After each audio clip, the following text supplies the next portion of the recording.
మీరు కూడా కూర్చోండి.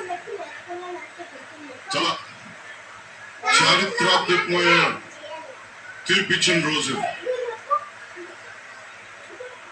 ఏ మాటకైతే మనం కట్టుబడి ఉన్నామో ఆంధ్రప్రదేశ్ ప్రజలకి జవాబుదారీతనంతో ప్రభుత్వం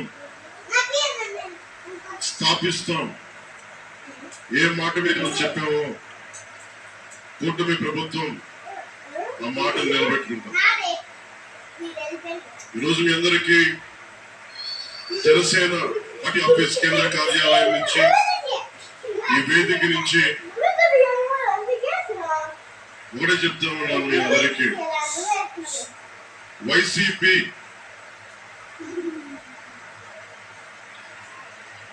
వైఎస్ జగన్ గారికి